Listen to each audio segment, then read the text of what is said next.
Kalau sampai juga gibah juga di masjid ya, sudah di masjid bulan puasa tetap aja gibah ngobrol, ini emang abu gibah orang ini. Ya, harus kita menghindari berteman. Iya, kenapa? Faktornya sudah tidak ada sebetulnya. Sudah di masjid, bulan puasa tetap aja dia gibah. Maka ini bahaya kita berteman.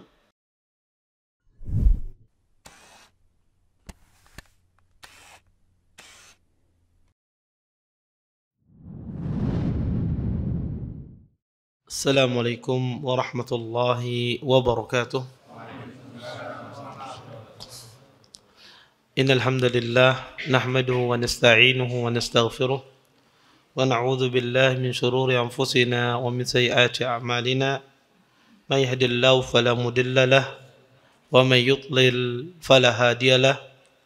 Asyhadu an la ilaha illallah wahdahu la syarika lahu wa asyhadu anna Muhammadan abduhu wa rasuluh.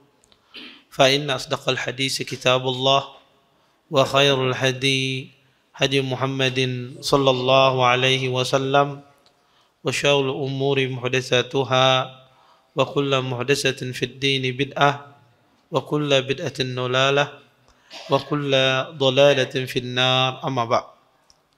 Bapak-bapak, ibu-ibu, ikhwan dan akhwat yang senantiasa dimuliakan oleh Allah Subhanahu wa taala. Alhamdulillah, segala puji bagi Allah Subhanahu wa taala dengan limpahan nikmat yang begitu besar, di antaranya nikmat iman, nikmat Islam, nikmat kesehatan, sehingga kita semua dimudahkan oleh Allah Subhanahu wa taala untuk bisa berhadir di tempat yang mulia ini.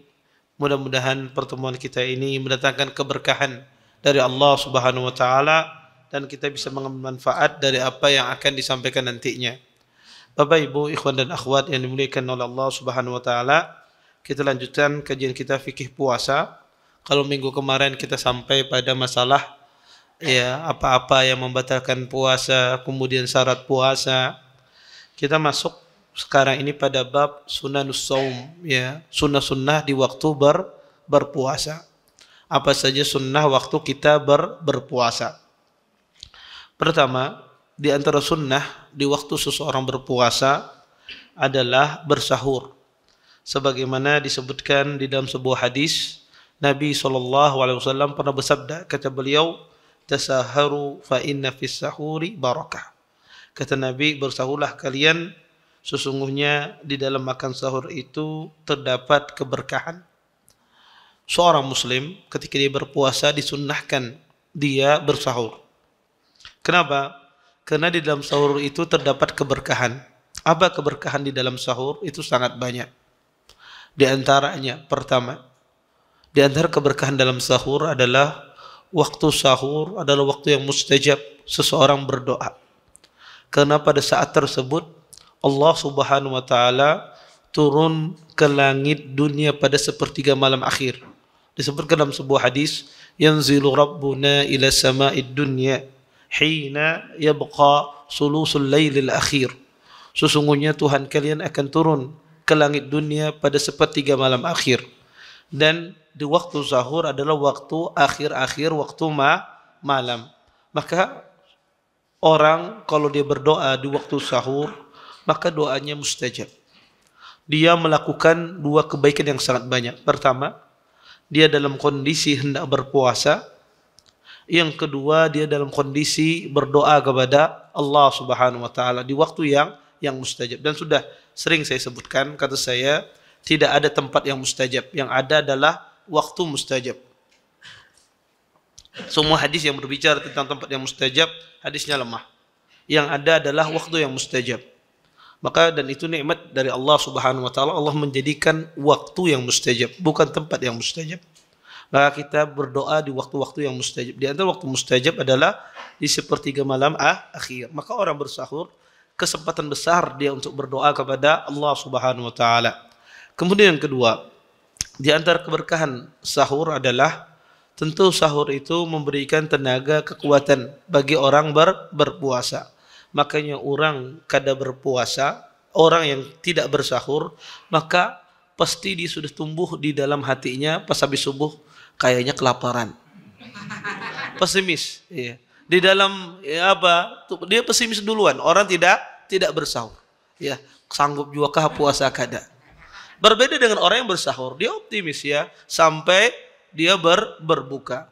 Maka kenapa? Karena memberikan energi, memberikan tenaga orang bersahur, dan ini adalah keberkahan seseorang bersahur. Kemudian sahur ini juga adalah pembeda antara puasa kita dengan puasa orang ahlul kitab. Nabi SAW pernah bersabda, kata beliau, faslu ma baina siyamina wa siyami ahlil kitab akalatis sahur. Kata Nabi SAW, pembeda antara puasa kita dan puasanya orang ahlul kitab yaitu makan sahur. Maka pembeda antara kita dengan orang ahlul kitab adalah makan sahur. Orang ahlul kitab tidak makan sahur. Ya. Kemudian Bapak Ibu ikhwan dan akhwat yang dimuliakan oleh Allah Subhanahu wa taala, yang paling mendasar sahur ini, bagaimana cara seseorang itu bersahur? Apakah dikatakan seseorang itu bersahur walaupun dia sekedar minum air? Maka jawabannya iya. Bersahur itu dikatakan dia bersahur walaupun sekedar minum air. Hal ini didasari dengan hadis Nabi SAW. Kata Rasulullah SAW, tasaharu walau bijur'ati ma'in. Kata Nabi, bersahurlah kalian walaupun dengan seteguk air. Ini menunjukkan bahwasanya bersahur itu boleh. Dengan seteguk air orang dikatakan bersahur. Sehingga bersahur itu tidak mesti seseorang makan nasi satu piring, iwak intalu atau iwak ayam, tidak. Tetapi bersahur itu dengan kurma dikatakan dia bersahur. Atau dia minum dengan air putih, air teh misalnya, maka dikatakan dia bersahur. Sehingga bersahur itu kalau dengan air saja sudah jadi, tidak mesti dengan makanan. Kemudian Bapak Ibu ikhwan dan akhwat yang dimuliakan oleh Allah Subhanahu wa taala, kapan sahur ini? Maka terjadi khilaf di kalangan para ulama waktu bersahur ini. Ada sebagian ahlul ilm mengatakan waktu bersahur itu adalah dimulai dari pertengahan malam. Karena sahur itu kata mereka mulainya dari pertengahan malam. Dan ini ada sebagian pendapat. Sebagian lagi ulama mengatakan waktu sahur itu ya dia berada di akhir malam. Sudusul lailil akhir, 1/6 malam yang terakhir. 1/6 malam terakhir itu, paling akhir itu berada di akhir malam, di akhir waktu, di waktu malam. Di akhir waktu di waktu malam itu kurang lebih sekitar 40 menit, 30 sampai 40 menitan, 30 sampai 45 menitan. Itu adalah waktu akhir malam. Maka pendapat yang kedua ini berdalil dengan dalil yang sangat kuat. Di antara dalil mereka adalah hadis Zaid bin Sabit. Anas mengatakan, an Zaid bin Sabit radhiyallahu taala anhu qala, tasaharna ma'an nabiyyi sallallahu alaihi wasallam summa qama ila shalah. Kata Anas meriwayatkan dari Zaid bin Sabit, berkata Zaid, sesungguhnya kami pernah bersahur bersama Nabi SAW. Kemudian ditanya oleh Anas, berapa jarak antara adzan dan sahur engkau bersama Nabi saat itu? Kemudian kata Zaid bin Sabit, qadru 50 ayat. Kurang lebih sekitar 50 ayat. Maka 50 ayat ini kalau Anda hitung dibaca dengan bacaan tartil, kurang lebih setengah jam sampai 40-45 menitan. Kurang dari sejam. Pendapat yang kedua ini pendapat yang lebih kuat, dan ini pendapat kebanyakan para ulama, bahwasanya sahur itu waktunya adalah di akhir malam, kurang lebih ya 45 menit atau 30 menit sebelum masuk waktu subuh. Kalau subuh kita jam 5:04 misalnya, maka mulai makan sahur itu jam 4:45. Ya, maka itulah makan waktu sahur. Berdasarkan pendapat kedua, dan pendapat kedua ini lebih kuat. Dan kalau kita perhatikan juga hadis-hadis ya para sahabat, bagaimana cara bersahurnya mereka. Kalau Anda dapati banyak acara menjelaskan sahabat itu kalau bersahur, habis sahur langsung sholat mereka. Itu menunjukkan waktunya sangat dekat antara sahur dengan sholat. Dan itulah ya yang dilakukan oleh para salafus soleh. Maka berdasarkan pendapat kedua ini, kalau ada orang makan sejam setengah atau 2 jam sebelum sahur, misalnya subuhnya jam 5.15, dia makan jam 4, berdasarkan pendapat kedua ini tidak dikatakan makan sahur. Maka itu dikatakan makan malam. Iya, maka tidak dikatakan dia makan sahur. Maka makan sahur berdasarkan pendapat kedua ini adalah setengah jam atau 45 menit sebelum masuknya waktu subuh. Adapun pendapat pertama tadi dimulai dari pertengahan malam, dan ini hanya sedikit. Kebanyakan ulama mengambil pendapat yang kedua. Oleh karena itu, kalau seandainya, ya, dan ini juga memudahkan bagi ibu-ibu sebetulnya. Karena sebagian ibu-ibu itu bangunnya jam 3 malam, ya, keuyuhan sidin pemasak. Kalau setengah jam sebelum subuh itu memudahkan juga bagi ummahat, bisa tidurnya agak lamaan, ya. Dan juga faedahnya banyak kalau kita sahurnya demikian. Pertama, setelah makan sahur kita langsung sembahyang. Karena kebanyakan orang habis makan sahur guring pulang. Iya, kebanyakan orang habis makan sahur masih lawas lagi subuhnya. Iya, guring pulang. Dan ini faedahnya sangat banyak. Ketika seorang makan sahurnya mendekati waktu sholat, ya, mendekati waktu sholat. Kemudian, ya, yang kedua di antara sunnah ketika kita berpuasa adalah bersegera berbuka. Nabi SAW mengatakan, la yazalun nas bi khairin ma'ajjalul fitr. Kata Nabi SAW, sesungguhnya manusia senantiasa berada dalam kebaikan kalau dia menyegerakan berbuka. Maka berbuka itu Bapak Ibu disegerakan. Maka kalau kita sudah tahu masuk waktu berbuka, dan sudah saya jelaskan pada minggu kemarin, jangan ragu-ragu lagi berbuka. Waktunya sudah datang berbuka, tidak peduli muadzin mau adzan mau tidak, yang penting jam saya sudah sampai waktu berbuka, saya berbuka. Ya. Yang penting jamnya benar, kada dimajukan. Ya. Maka berbuka. Kalau sudah sampai waktunya berbuka. Ya. Karena itulah, ya, bentuk kita menyegerakan sunnah Nabi SAW. Tapi misalnya, kalau seandainya kita ini ragu, pertama kita ragu sudah berbuka apa belum, karena kita tidak tahu jadwal.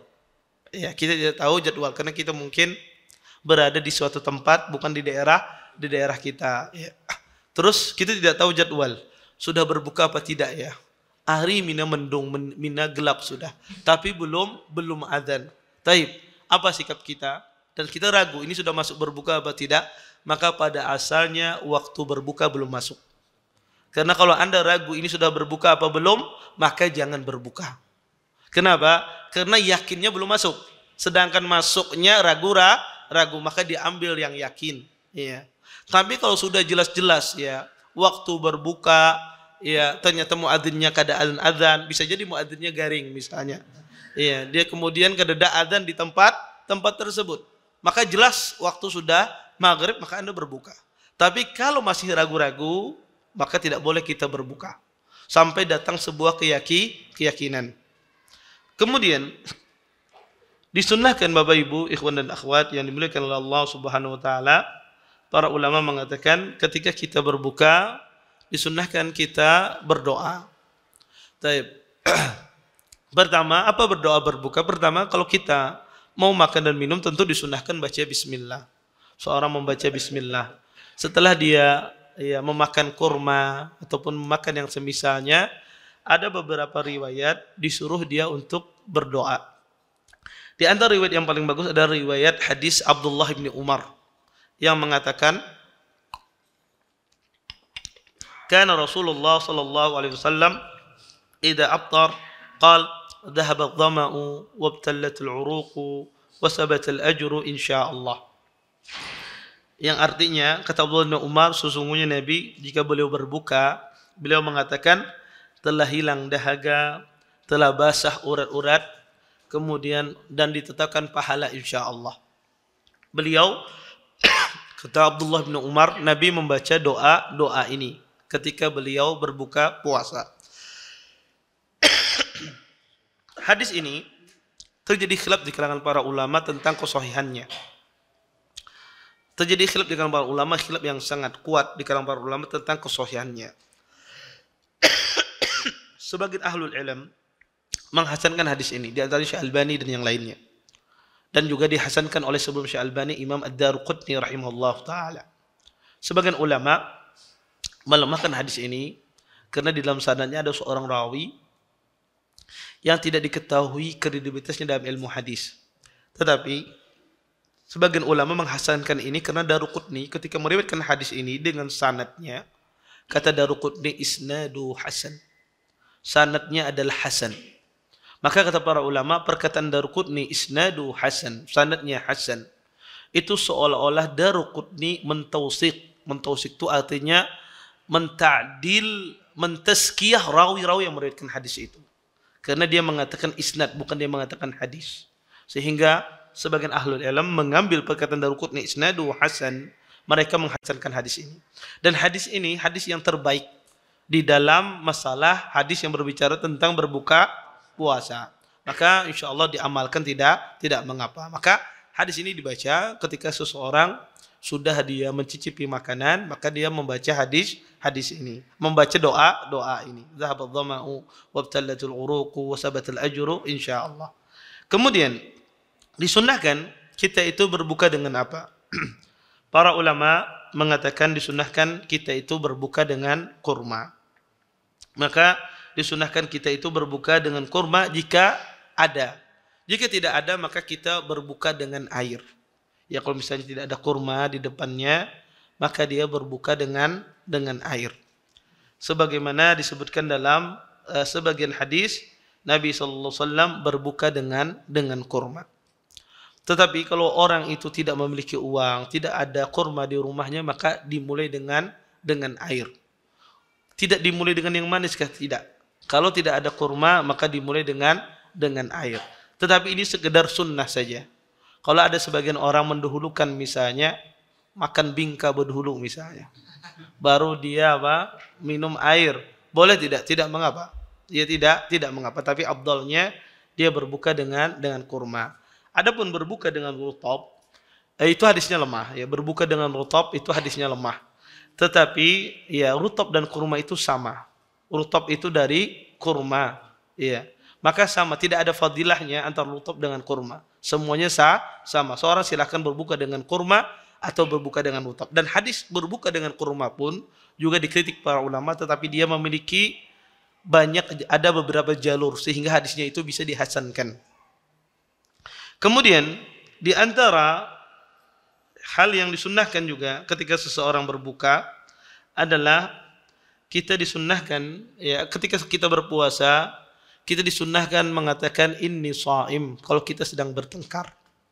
Maka kalau kita lagi marah-marah, ada orang marah-marah sama kita, kemudian kita katakan inni shaim. Katakan gitu, inni shaim, sungguhnya saya sedang berpuasa. Dan itu sering terjadi mungkin antara suami istri di rumah. Karena orang berpuasa bertengkar dengan orang lain jarang. Biasanya bertengkar dengan istrinya. Maka kalau bertengkar dengan istri hebat di rumah, katakan ini shaim. Maka istrinya pun balas ini shaim juga, kata istrinya. Ya. Maka dalam masalah berhenti, pertengkaran itu berhenti. Katakan saya sedang berpuasa. Saya tidak mau meladani engkau wahai istriku. Padahal saya bisa mampu menjawab 100 kali jawaban. Iya, tapi saya sedang berpuasa. Maka katakan, ya maka disunnahkan kalau kita lagi ada masalah, ada apa, katakan ini shaim. Saya sedang berpuasa, itu disunnahkan. Kata Nabi sallam, fa in syatama ahadun falyaqul inni shaim. Jika ada orang mencela engkau sedang engkau berpuasa, maka katakanlah engkau sedang berpuasa. Kenapa? Tujuannya kita mengatakan ini shaim. Kenapa sunnahnya kita mengatakan ini shaim? Ini orang kalau dikatakan ini, pertama ada dua faedah. Faedah yang pertama adalah mengingatkan kepada orang yang memarahi kita dan juga mengingatkan kepada diri kita ini sedang berpuasa. Maka tidak layak orang berpuasa melakukan hal-hal yang dibenci oleh Allah. Karena syaitan itu sangat dahsyat. Kita katakan syaitan yang diikat adalah syaitan yang besar. Syaitan yang kecil tetap berkeliaran. Maka syaitan itu luar biasa membiciki seseorang. Maka ketika kita ingat ini shaim, itu bisa menahan emosi kita. Kemudian yang kedua, perkataan kita ini shaim, saya sedang berpuasa, ini sebetulnya bantahan terhadap orang yang sedang memarahi kita. bantahan terhadap orang yang mencela kita. Artinya apa? Ini adalah tantangan. Saya ini sedang berpuasa. Sebetulnya kalau tidak berpuasa, kamu sudah bisa saya jawab. Ya, habis dagamu bisa saya jawab. Ya, tapi saya sedang berpuasa, saya tidak mau meladeni kamu. Sehingga orang yang mendengar pun terkesima dan menjadi haibah ya pada diri kita. Sehingga orang melihat kita itu memiliki haibah. Saya sedang berpuasa. Kemudian disunnahkan pula Bapak Ibu ikhwan dan akhwat yang dimuliakan oleh Allah Subhanahu wa taala bahwasanya seseorang yang sedang berpuasa tentu ya kita menghindari hal-hal yang mengurangi nilai pahala puasa kita. Di antaranya adalah berdusta, kemudian perkataan yang sia-sia, ghibah, ya, kemudian sumpah palsu dan semisalnya. Maka hal-hal ini mengurangi nilai pahala puasa kita. Makanya sebagaimana yang pernah saya sampaikan, saya lupa menyampaikan di sini apa di Masjid Al-Faruq, bahwasanya para salaf itu ketika mereka berada di bulan Ramadan, mereka memperbanyak berdiam diri di masjid. Kenapa? Karena memperbanyak berdiam diri di masjid itu, kita itu banyak terhindar dari hal-hal maksiat. Tapi justru kalau kita berada di luar masjid, berada dalam rumah atau di luar rumah, di pasar dan semisalnya, maka kita rentan melakukan perbuatan maksiat. Kalau nongkrong sama orang, apalagi ya rame-rame, bapak-bapak atau ibu-ibu rame-rame, sedikit banyaknya kadang-kadang menggibah orang. Ya walaupun kadang-kadang alasannya ini bukan gibah lah, sebagai peringatan kita sama-sama. Iya. Kadang-kadang ngasih mukaddimah demikian, biar untuk tidak dikatakan gibah. Iya. Padahal gibah, aslinya gibah awal sampai akhir. Iya. Iya. Maka ya ini sebab ya kadang-kadang pahala puasa itu berkurang. Tapi kalau di masjid orang tidak berani ngobrol-ngobrol. Kalau sampai juga gibah juga di masjid ya, sudah di masjid bulan puasa tetap aja gibah ngobrol, ini emang abu gibah orang ini. Ya, harus kita menghindari berteman. Iya, kenapa? Faktornya sudah tidak ada sebetulnya. Sudah di masjid bulan puasa tetap aja dia gibah. Maka ini bahaya kita berteman. Iya. Maka kita menghindari apa-apa yang mengurangi nilai pahala puasa. Dan paling banyak bulan Ramadan ini paling susah ya menjaga dari maksiat yang ada itu dua hal, lisan dan mata. Ya lisan ini kita kalau ada teman bicara, kita mungkin bisa terjerumus dalam berdusta, ghibah dan yang lainnya. Mata juga demikian. Dan apalagi zaman sekarang HP di tangan ya, hampir rata-rata yang tua yang muda punya akun medsos, Instagram, Facebook, ya, apalagi Instagram. Buka Instagramnya muncul gambar yang lain, aurat wanita dan yang lainnya. Ya, dia berjilbab Ustaz, tapi dia cantik. Dia melihat ya seorang, mengurangi nilai pahala puasanya. Maka iya, kalau saya punya teman itu kalau datang bulan Ramadan HP dimatikan sama dia, tidak ada internet, tidak bisa ditelepon, tidak bisa di SMS. Kita nggak tahu dia mati apa, dia mau beribadah aja. Dia mau beribadah, dan itu betul sebetulnya. Ya kenapa? Karena mengganggu. Ya karena mengganggu seseorang beribadah. Maka saya katakan kemarin itu orang di bulan Ramadan itu bukan orang biasa-biasa. Kita harus menjadi orang luar biasa dalam segala hal, dalam segala beribadah, dalam hal-hal yang lainnya. Kemudian Bapak Ibu ikhwan dan akhwat yang dimuliakan oleh Allah Subhanahu wa taala, disunahkan pula ketika kita ya, sedang berpuasa, kita memperbanyak amalan kebaikan, memperbanyak sedekah. Ya, dan saya katakan, amalan yang paling utama di bulan Ramadan diantaranya adalah memperbanyak sedekah. Khususnya sedekah itu it'amut ta'am, ya, memberikan makan. Ya, saya kadang itu di bulan Ramadan ini subhanallah kesempatan untuk memberikan makan itu sangat banyak. Khususnya banyaknya panitia-panitia masjid ya membukakan puasa, membuka donasi, itu kesempatan kita sebetulnya untuk memberikan makan. Tidak mesti memberikan makan itu dengan uang yang jutaan, punya 20.000, 30.000 Anda sedekahkan kalau Anda punya. Iya. Kita bersedekah sesuai dengan kemampuan kita. Iya. Maka kita sisihkan, ada punya 10.000 Anda bersedekah 10.000. Ya, ada punya 5.000 Anda bersedekah 5.000 untuk memberikan makan. Dan itu dicatat oleh Allah Subhanahu wa taala. Maka ini kesempatan emas ya. Adanya orang-orang baik, orang-orang yang mau membukakan donasi, berbuka puasa, menampung donasi kaum muslimin, ini kesempatan. Karena mungkin Anda nanti ada pada masa di waktu kita Covid nggak bisa kita bersedekah, ya nggak bisa kita untuk menyalurkan uang kita. Alhamdulillah zaman sekarang dimudahkan. Dan Nabi SAW ketika beliau berada di bulan Ramadan, beliau lebih baik daripada hari-hari sebelumnya. Kata Ibnu Abbas, kana Nabiyyu sallallahu alaihi wasallam ajwadun nas bil khair. Sesungguhnya Nabi SAW orang yang paling baik ya di dalam berbuat kebaikan. Ya, wa kana ajwadu bil khairi min rihil mursalah wa dzalika fi Ramadan. Dan ketika bulan Ramadan Nabi lebih banyak lagi berbuat baik bagaikan angin yang berhembus ya. Maka ini menunjukkan Rasulullah SAW di dalam bulan Ramadan beliau menggiatkan amal ibadah beliau. Kemudian Bapak Ibu ikhwan dan akhwat yang dimuliakan oleh Allah Subhanahu wa taala, ini sunnah-sunnah yang dilakukan ketika kita sedang berpuasa. Kemudian ada beberapa hal perbuatan sebetulnya perbuatannya boleh ketika dilakukan berpuasa, tapi sebagian orang itu menganggap itu tidak boleh. Di antaranya apa? Di antara hal-hal yang diperbolehkan seseorang ketika dia berpuasa ya, dan ini ya tidak dikatakan makruh ya. Pertama adalah seorang sering mandi di bulan Ramadan. Dia mandi panas, setiap 2 jam dia mandi misalnya. Ya karena kepanasan. Kemudian setiap 2 jam mandi lagi. Tapi boleh tidak orang sering mandi di bulan Ramadan? Boleh, tidak ada masalah. Ya tidak ada masalah. Kenapa?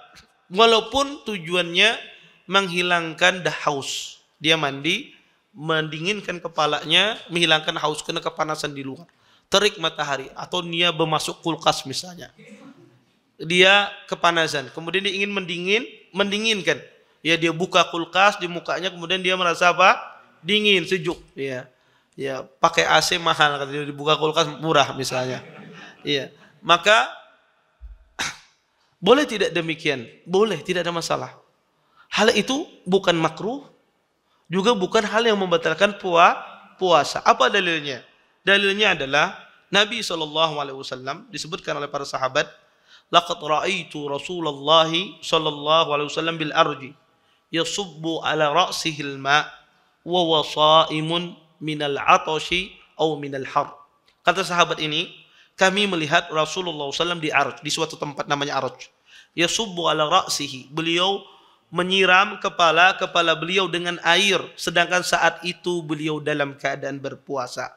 Beliau menyiram dengan air karena kehausan dan kepanasan. Maka tidak boleh. Maka boleh dilakukan. Berenang Ustaz, berkunjung di dalam, lawas di dalam berenang. Iya. Boleh tidak? Boleh, tidak ada masalah. Tidak dilarang. Ya, tidak dilarang. Dia menghilangkan rasa haus dan dahaga, menghilangkan rasa panas, maka itu tidak masalah. Karena ada sebagian orang menganggap berenang di waktu puasa kada boleh. Berenang di waktu puasa itu membatalkan puasa. Tidak membatalkan puasa. Dan ini juga tidak dimakruhkan. Kemudian hal yang kedua yang diperbolehkan juga dilakukan di waktu seorang berpuasa adalah bersiwak. Bersiwak yaitu bersikat gigi. Itu diperbolehkan di waktu berpuasa. Kata Nabi SAW, la khalufu fami sha'imi atyabu 'indallahi yaumal qiyamah min rikhil mis. Sesungguhnya bau mulut orang berpuasa itu lebih mulia di sisi Allah, lebih wangi di sisi Allah daripada minyak kasturi. Para ulama mengatakan hadis ini tidak menunjukkan makruhnya bersiwak di waktu puasa. Tetapi hadis ini dipahami kemuliaan mulut orang yang berpuasa, walaupun dia sudah sikat gigi pasti mulutnya bau.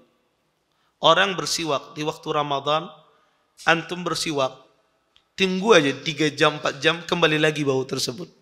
Ya, kenapa? Karena asalnya bau itu lambung kita kosong dari makanan. Ya, lambung kita, antum bersiwak tiap hari atau bersikat gigi, maka antum akan merasakan bau. Tunggu beberapa jam akan bau kembali. Karena bau ini disebabkan lambung kita kosong dari makanan. Makanya kata para ulama, tetap dia mendapatkan fadilah tersebut walaupun dia bersiwak. Kemudian di antara hal yang diperbolehkan juga di waktu berpuasa adalah seseorang ya boleh dia mengakhirkan mandi junubnya ketika terbit fajar. Artinya ada seorang suami berhubungan intim di malam hari. Kemudian dia mengakhirkan mandi wajibnya, bukan hubungan, mengakhirkan mandi wajibnya di waktu fajar. Maka tidak ada masalah. Ini tidak mengapa. Ada sebagian orang beranggapan tidak boleh. Kalau orang berhubungan intim, maka sebelum fajar harus mandi. Tidak harus. Maka boleh dia akhirkan. Hal ini disebutkan dalam sebuah hadis. Nabi SAW pernah bersabda, Ummi Salamah mengatakan, Anna Rasulullah SAW kana yudrikul fajru wa huwa junubun min ahli, summa yaqtasil yasum. Kata Ummu Salamah, sesungguhnya Rasulullah SAW beliau dalam keadaan junub ya dari keluarganya, kemudian beliau mandi dan berpuasa di waktu fajar. Maka boleh seseorang mandi junubnya di waktu fajar, boleh diakhirkan. Kemudian di antara hal yang boleh juga dilakukan adalah seorang boleh dia memegang istrinya, bahkan mencium istrinya boleh, selama dia bisa menahan hawa nafsunya, tidak mengeluarkan madhi dan mani. Kalau seseorang megang istrinya, kemudian menyentuh istrinya, menciumnya, selama dia yakin tidak keluar mani, tidak keluar madhi, maka tidak mengapa. Ya tidak mengapa. Tapi kalau seandainya dia tidak bisa menahan, maka ini tidak boleh. Ya dia tidak bisa menahan, takut keluar, maka ini tidak boleh. Tapi kalau biasa aja pegang apa macam, maka ini tidak mengapa. Ustadz, saya mungkin bisa menahan, mungkin istri saya tidak bisa. Maka kalau salah satu pasangannya tidak bisa, kita tahu, maka jangan. Tapi kalau seandainya tidak mengapa, bisa dipegang, kedua-duanya tidak ada masalah, maka tidak mengapa dilakukan di bulan Ramadan. Karena yang dilarang itu adalah mengeluarkan maninya, mengeluarkan madhinya dengan sengaja. Itu yang membatalkan puasa. Tapi kalau dia tidak mengeluarkan mani, tidak mengeluarkan madhi, maka itu tidak membatalkan puasa dan tidak dimakruhkan. Kemudian Bapak Ibu ikhwan dan akhwat yang dimuliakan oleh Allah Subhanahu wa taala, di antara hal pula yang diperbolehkan ketika berpuasa itu adalah seseorang berkumur-kumur dan beristinsyak. Maka berkumur-kumur dan beristinsyak itu boleh di waktu bulan Ramadan, tapi dengan syarat bahwasanya seseorang tidak mubalaghah. Mubalaghah itu kalau dia istinsyak tidak dimasukkan seluruh aliran hidung ini diisi air, tidak. Tapi kalau antum beristinsyak di waktu Ramadan cuma cukup di permukaan saja. Seperti itu pula ketika berkumur-kumur. Maka berkumur-kumur tidak dipenuhi mulut ini dengan air, tetapi cuma sedikit ya kita berkumur-kumur kemudian dikeluarkan. Kemudian ada mungkin mengganjal pada sebagian ikhwah, Ustadz, bukankah kalau kita berkumur-kumur itu kalau kita keluarkan ada sisa bekas air di lidah kita atau di lidah kita ini menempel banyak air setelah kita keluarkan basah. Tadi kita jelaskan bahwasanya sisa air yang ada di mulut ketika kita sudah berkumur-kumur kemudian kita keluarkan itu tertelan gimana Ustadz? Itu tidak mengapa, tidak membatalkan.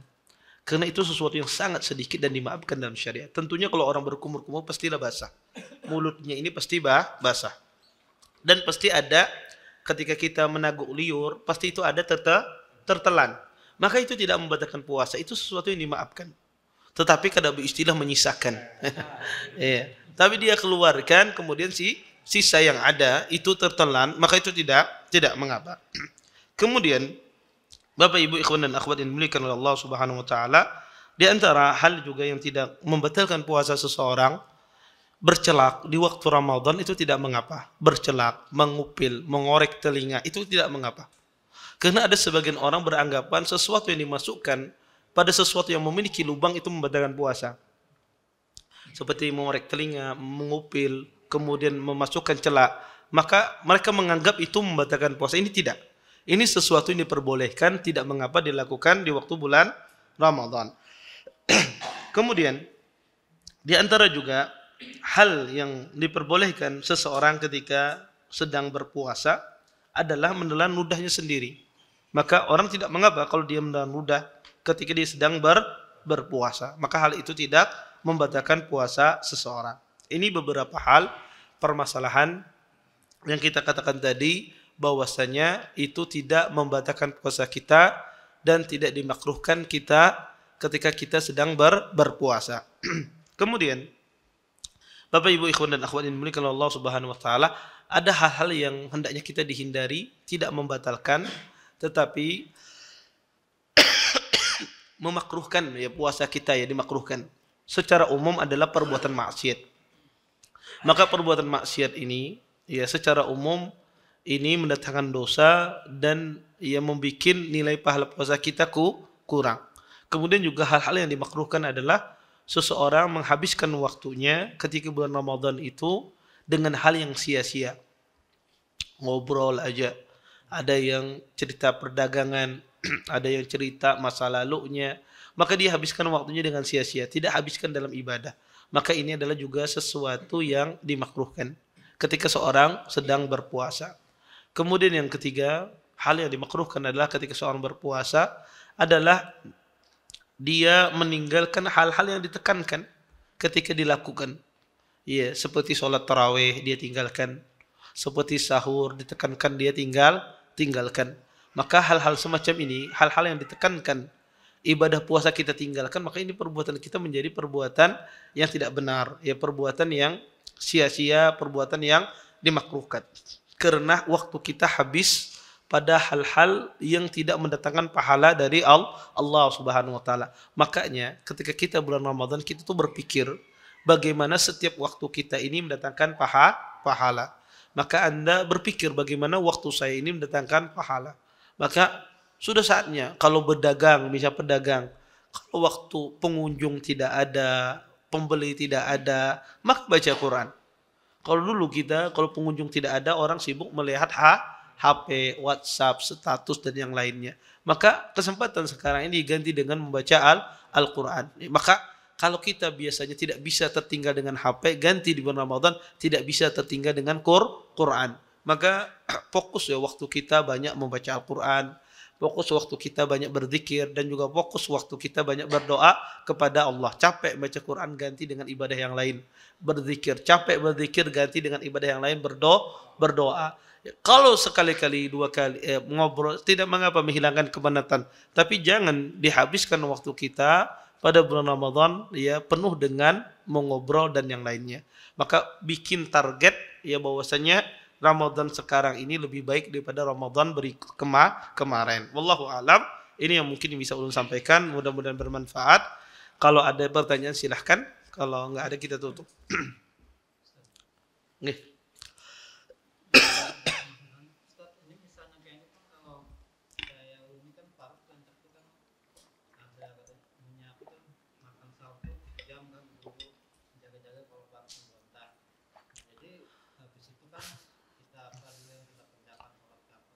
Nah, menutup sarunya itu kira-kira 5 menit hanya minum terakhir itu masuklah mengakhir waktu sahur. Yang penting sebelum subuh ya, tadi itu dia minum air itu sudah dikatakan dia bersahur. Walaupun sebelumnya sudah makan. Makan itu dikatakan makan malam. Tapi pas dia sebelum subuh 2 menit misalnya dia minum air aja dikatakan bersahur.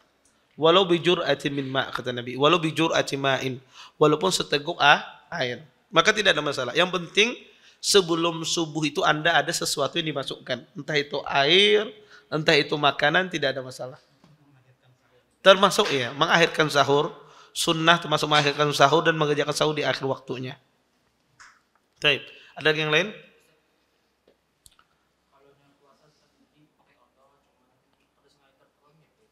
Odonya tertelan. Untung ada sikat giginya ya. Baik. bagaimana hukum seseorang bersikat gigi kemudian odolnya tertelan? Ya. Eh, apakah batal puasanya atau tidak? Jawabannya adalah kalau tidak sengaja tentu itu tidak membatalkan puasa. Apa saja dilakukan tidak sengaja itu tidak membatalkan puasa. Makan tidak sengaja tidak membatalkan puasa. Ya, minum tidak sengaja lupa itu tidak membatalkan puasa. Apalagi sekedar seorang ingin sikat gigi, qadarullah kemasuk misalnya ya odolnya, maka itu tidak membatalkan puasa seseorang. Nah, yang jadi masalah adalah dilakukan dengan sengaja. Nah, itu apakah batal atau tidak? Ini yang khilaf di kalangan para ulama. Seseorang sengaja memasukkan odolnya. Karena permasalahannya apakah itu masuk ke lambung atau tidak. Maka ahlul ilm banyak mengatakan kalau itu dengan sengaja odol semacam itu dimasukkan, maka itu batal puasanya. Kalau dilakukan dengan sengaja. Tapi kalau tidak sengaja, maka insya Allah tidak membatalkan puasa kita. Wallahu taala alam. Baik.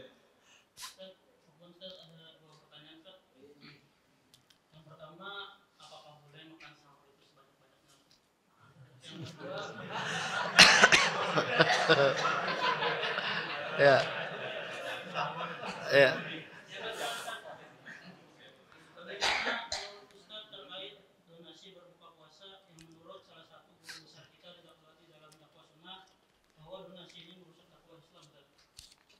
Yang katanya menyuruh umat meminta-minta yang mana tidak pernah dilakukan oleh salafus saleh. Bagaimana sikap kami sebagai penuntut ilmu sebagai pribadi menyikapi perbedaan ini? Terkadang hati berdasar dengan perkara ini sampai ada salah satu akun dakwah sunnah seperti terkesan mencela terhadap orang-orang yang membukakan donasi. Iya. Jazakumullah khair atas pertanyaannya. Pertama, tentang masalah makan sebanyak-banyaknya boleh tidak di waktu sahur. Sebetulnya tidak dilarang, tapi Nabi menganjurkan kita bahwasanya makan secukupnya. Sulusun li ta'amihi, sepertiga untuk makan makanannya, wasulusun li syarabihi, sepertiga untuk minumnya, ya, kemudian ya sepertiga untuk udaranya. Maka seseorang makan itu secukupnya, ya makan secukupnya. Artinya secukupnya di sini adalah yang cukup untuk keperluan tubuhnya. Tentu tidak sama antara makan orang yang gendut dengan orang yang kurus. Tidak mungkin sama. Anak kecil sama orang besar tentu berbeda. Porsinya berbeda. Maka kecukupan anak kecil tentu berbeda dengan kecukupan orang besar. Sebab itu pula orang yang kurus dengan orang yang gemuk tentu berbeda. Maka kita makan secukupnya. Kiranya sudah cukup kuat kita, sudah cukup, maka itu yang bagus. Nah, maka berlebih-lebihan itu tidak dianjurkan. Tidak diharamkan tapi tidak dianjurkan. Maka kalau ada orang ustadz ulun hendak makan buah lauknya nyaman benar misalnya, tidak mengapa sebetulnya. Ya, sekali-kali tidak ada masalah gitu ya. Kalau terus-terusan maka kita hendaknya mencukupkan apa kalau sudah cukup. Kemudian yang kedua tentang masalah donasi. Sebetulnya mencari donasi insya Allah ya bukan untuk dirinya, tapi untuk umat, untuk keperluan umat itu tidak mengapa selama terpenuhi syarat-syaratnya. Pertama, donasinya harus jelas untuk apa kegunaannya. Yang kedua, donasi tersebut kalau sudah tercukupi harus segera ditutup. Tidak boleh dia buka terus. Kemudian yang ketiga, kalau ada regulasi dari pemerintah setempat harus mengikuti regulasi dari pemerintah setempat. Kalau misalnya di pemerintah setempat ya ada regulasi tertentu ya, maka kita harus mengikuti regulasi tertentu tersebut karena ini bagian taat terhadap pemimpin. Misal contohnya di aturan pemerintah tidak boleh menyalurkan banjir kecuali lembaga-lembaga tertentu misal. Maka kita harus ikut regulasi tersebut. Ya, karena itu adalah aturan pemerintah. Maka mengikuti regulasi yang ada di pemerintahan. Tentu setiap daerah berbeda. Dan membukakan orang puasa, membuka donasi sebetulnya dia ini tidak minta untuk dirinya. Kalau donasi itu untuk memperkaya dirinya, ini yang dilarang.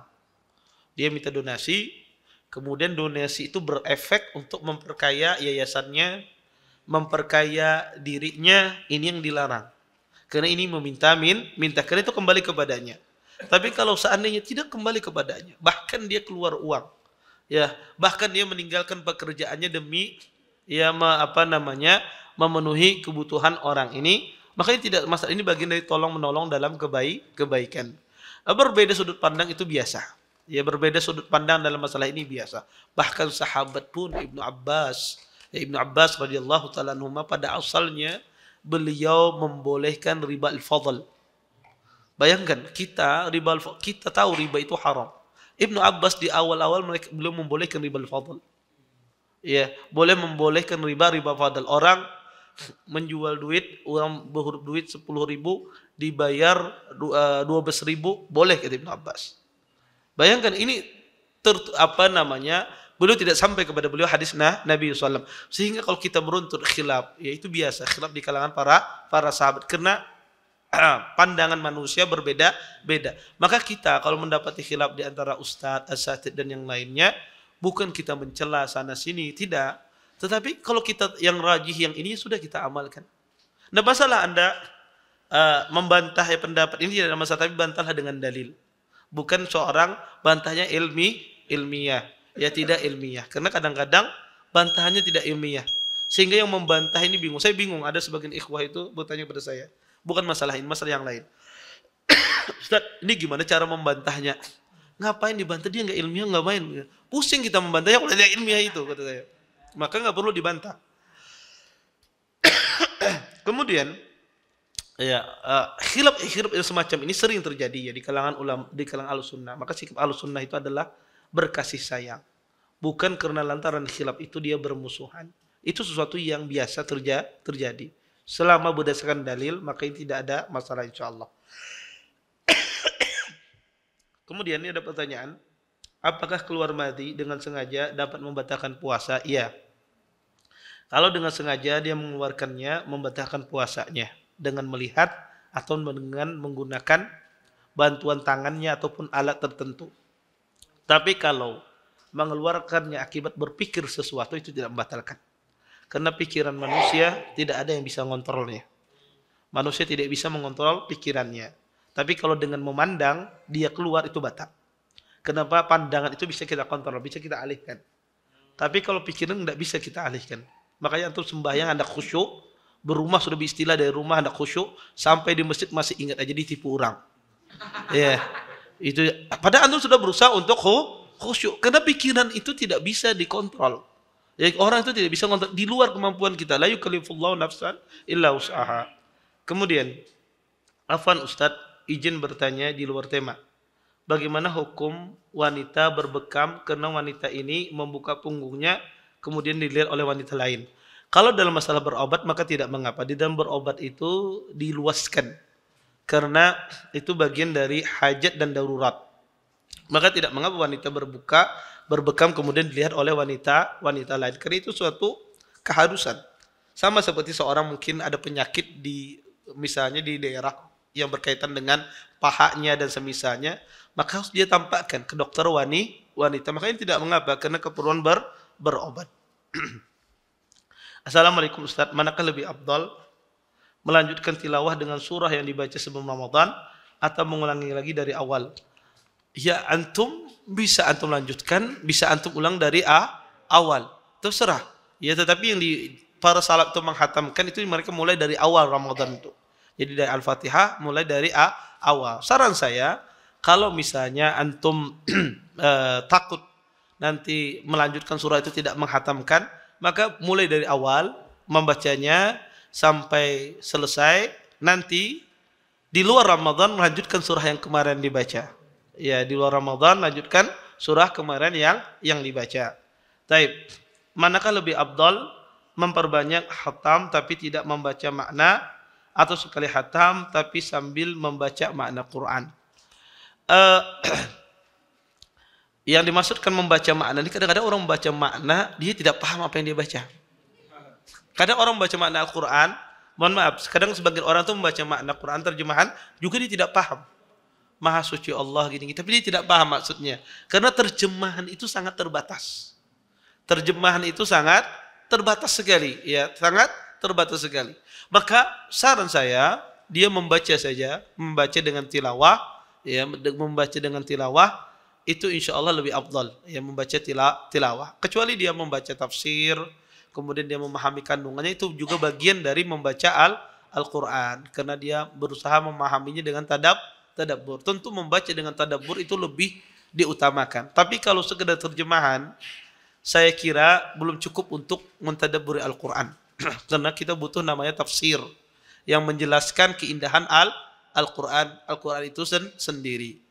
Maka kalau seandainya dia membaca tafsir, maka tentu lebih afdal dia menghatamkan sembari dia mentadabburi. Tapi kalau sekedar terjemahan, saya rasa lebih baik dia menghatamkan Quran lebih banyak, itu lebih afdal baginya. Wallahu a'lam.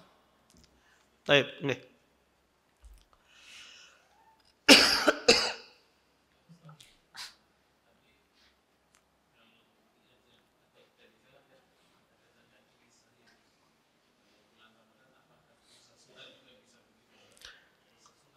Nah.